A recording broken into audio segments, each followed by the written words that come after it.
안녕하세요. 대베스 반도체 업종과 IT 산업 담당하고 있는 임주성입니다. 8월 23일 IMT 리뷰 진행해 보도록 하겠습니다. 자, 오늘 영상은 지난주에 발표된 실적과 관련된 내용들을 좀 간단하게 다시 살펴볼 거고요. 이 실적을 통해서 하반기에 실적이 개선될 수 있는지 여부를 같이 한번 살펴보려고 합니다. 그리고 더불어서 현재 시장 상황에 나와 있는 변수들, 그러니까 주가에 영향을 미칠 만한 요인들이 어떤 것이 있는지 그 부분까지 같이 한번 살펴보면서 앞으로에 대한 IMT의 주가 방향성이 어떤 식으로 흘러갈 수 있을지 같이 한번 체크해 보도록 하겠습니다. 자, 먼저 일단은 2분기 실적 발표된 부분은 1분기와 크게 변화는 없는 상황입니다. 그 부분 얼마만큼 차이가 나는지 한번 체크를 해 볼 거고, 그리고 기대 요소 부분에 대해서도 한번 같이 살펴볼 텐데, 결국에 AI와 관련된 시장 상황이 어떻게 흘러가는지 그 부분에 대해서 같이 말씀드리도록 하겠습니다.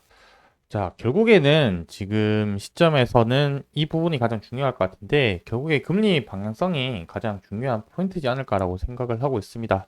자, 어제 FOMC 회의록 공개되었을 때, 촬영일 기준으로 봤었을 때 말씀드리는 겁니다. 회의록 관련해서 공개가 되었는데, 연내 1%에 대한 이제 금리 인하를 기대감이 여전히 하다라는 게 해외록에서 우리가 좀 유의미하게 봐야 되는 포인트지 않을까라고 생각을 합니다. 그리고 두 번째로는 7월 달에 이제 여기 마찬가지로 9월에 금리 인하가 적절하다고 7월 달 FOMC 회의록에서 공개된 내용이라고 보시면 될 것 같습니다. 결국에는 잭슨홀 미팅에서 파월 의장이 비둘기 발언이라고 한다는 것은 금리 인하하는 스탠스에 얼마나 우호적으로 얘기를 하느냐, 그리고 어떤 단어를 선택하느냐, 이 부분이 좀 가장 중요한 포인트지 않을까라고 생각을 하고 있습니다. 그래서 금리 인하에 대한 이런 패드워치의 예상 확률을 좀 보게 되면은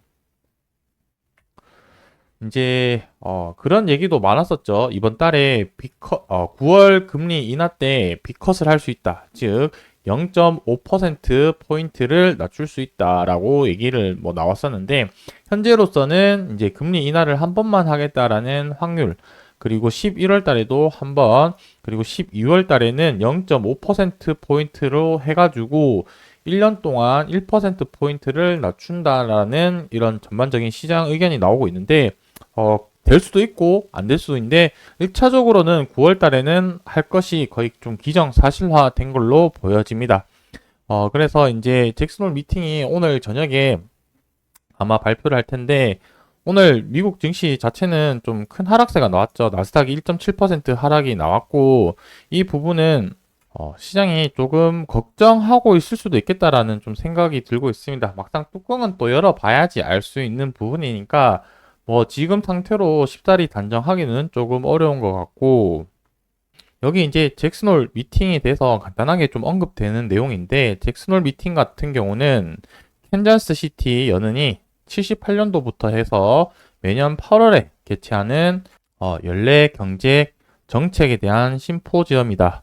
주요국 중앙은행 총재 그리고 경제 전문가들이 모두 모여가지고 이런 경제 정책을 관련된 의견을 나누는 자리다라고 적혀져 있습니다.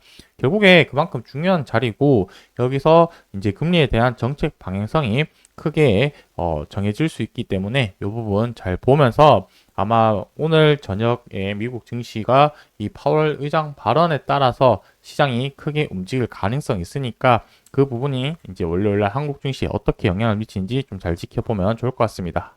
실적이 어떻게 나온지부터 좀 간단하게 체크를 해보면은, 지금 여기 나와 있는 자료 같은 경우는 이제 컨센서스 자료 예상치로 나와 있기 때문에 이 부분은 좀 맞지 않는 부분이라고 보시면 될 것 같고, 제가 이 다트 공시에 나와 있는 손익 계산서를 가지고 다시 확인한 자료를 가지고 말씀드려 보도록 하겠습니다.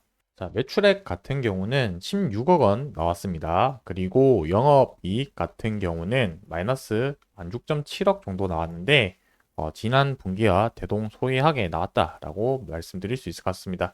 그렇게 크게 따진 뭐 변화는 없는 것 같고, 이 정도 금액이면은 IMT의 건식 장비가 본격적으로 매출이 발생을 했다라기보다는 제 개인적인 생각은 이제 뭐 한 대 정도 판매를 해가지고 퀄 테스트 진행하는 그런 느낌이지 않을까라는 게 개인적인 생각인데, 이 부분은 제가 추후에 한번 더 확인을 해보고 말씀드려 보도록 하겠습니다. 뭐 아직까지 관련된 IR 자료가 나왔다거나 기업 측에서 공식적으로 뭐 해명을 한 부분은 아니니까, 제 경험상 이 정도 금액이면은 보통 이제 퀄 테스트 장비를 납품을 해서 나온 금액이 보통 일반적이라고 생각을 하고 있습니다. 자, 어쨌든 아직까지는 본격적인 매출이 발생이 되었다라기보다는 24년도 예상 실적을 보았을 때 지금 하반기 때 매출이 좀 잘 나와줘야지 매출액 135억에 영업이익이 20억 정도 달성할 수 있는 수치라고 생각을 하고 있습니다. 자, 그렇다면 하반기에 어떤 기대감이 있는지에 대해서 같이 한번 살펴보도록 하겠습니다. 지금 자료가 한국 IR 협회에서 발간된 레포트 자료를 같이 좀 보면서 말씀드려 보도록 하겠습니다. 이제 보고 있는 이 자료 같은 경우는 레이저 및 CO2 건식 세정 장비 업체다라고 소개되어져 있고, 이 건식 세정 장비에 대한 높은 기술력을 보유를 하고 있다라고 적혀져 있습니다. 자, 이게 가장 중요한 부분이 무엇이냐면, 기술이 지금 점점 성능을 내기 위해서 반도체들이 미세화, 그 다음에 D램 같은 경우는 점점 작게 만들고, 낸드 같은 경우는 고단화, 점점 높게 쌓는 그런 과정을 거치고 있는 상황입니다. 그렇기 때문에 이 스텝 수를 밟을 때마다 이 세정하는 중요도가 계속해서 올라갈 수밖에 없는 상황이기 때문에, 이 CO2 관련된 세정 기술이 무엇보다도 중요한 부분이다라고 말씀드릴 수가 있을 것 같고요. HBM 향으로 M사에 공급 중이다라고 적혀져 있는데, 이 부분이 이제 뭐 삼성전자인지 하이닉스인지 마이크론인지 뭐 M사로 봤을 때는 마이크론 가능성이 좀 높을 것 같긴 한데, 24년도 반기 매출 비중을 봤을 때 내수 비중이 조금 더 높은 걸로 봐서는 국내 시장이지 않을까라고 생각을 하고 있습니다. 뭐 삼성전자든 하이닉스든 마이크론이든 중요한 거는 HBM 향으로 지금 이 건식 세정 장비들이 중요도 그리고 매출이 올라갈 수 있는 가능성이 있다는 부분을 좀 기억을 해 두는 게 좋을 것 같습니다. 자, 여기 자료가 이제 보시게 되면은 24년도 실적이 120억 정도, 영업이익이 4억 원 손실 정도 전망을 한다라고 했는데, 아까 봤던 컨센서스랑 자료가 조금 차이가 난다는 점은 좀 인지를 해 주시고, 뭐 이 부분은 언제든지 바뀔 수 있다는 점을 좀 봐주시면 좋을 것 같습니다.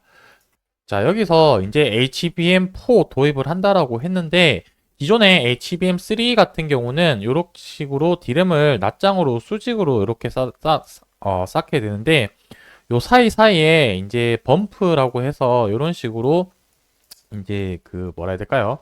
적층하는 과정에서 이렇게 범프를 이용해서 적층한다라고 보면 될 텐데, HBM4부터 하이브리드 본딩으로 갔을 때는 이런 범프 리스로 라고 해서 범프 없이 거의 이 공간 틈 없이 적층을 쌓아야 되기 때문에, 그만큼 그 틈에 먼지나 이물질이 꼈을 때는 성능 저하를 일으킬 수 있다는 점을 봤을 때는, 그 다음 단계 HBM4로 갔었을 때는 이런 세정 장비들의 중요도는 더 올라갈 수밖에 없다라고 말씀드릴 수가 있을 것 같습니다.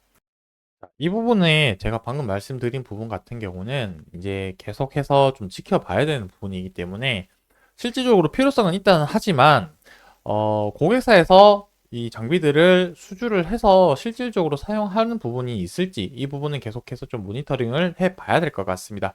그래서 관련된 자료나 정보 같은 경우는 앞으로 계속해서 좀 추적을 해서 영상으로 지속적으로 말씀드리도록 하겠습니다.